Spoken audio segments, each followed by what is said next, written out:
When I was 15, Joy, then 27, fell for Tim. He was charming, witty, seemingly kind, and had a bright future ahead of him. Everyone loved Tim. More importantly, Joy loved him. Their affection seemed genuine, their bond strong, or so we all believed. A year later, I was 16, babysitting my 6-year-old sister on a Friday night. Disney Channel blared from the TV.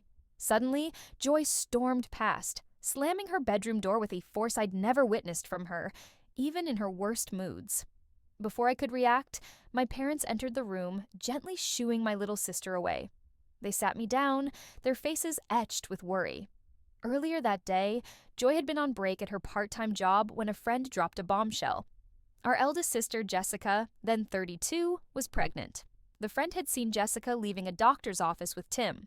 Driven by suspicion, she followed them and captured photos and a video of them kissing passionately in Tim's car.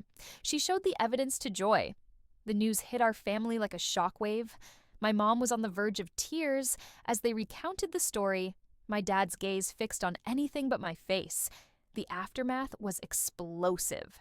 Jessica, who was living with a friend near her college, came home for dinner that night. My parents confronted her about the pregnancy, about Tim. After initial denials, the truth spilled out. Jessica confessed to a 5-month-long secret affair with Tim. Joy's heartbreak was visceral, her screams echoing through the house.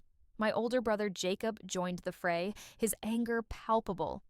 I sat in stunned silence, unsure of what to do. Eventually, Jessica packed her bags and left, the air thick with betrayal. A week later, Jessica contacted me, asking if we were still good.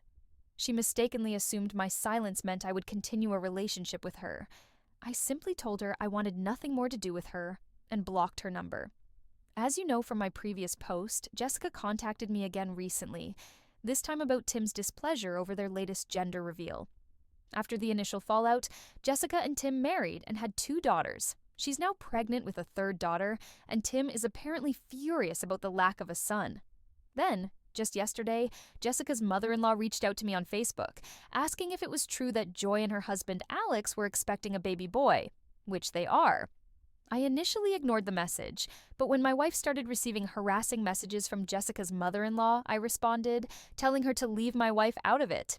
I have no idea why she's so fixated on the gender of Joy's baby, but I'm certain it's not for a good reason.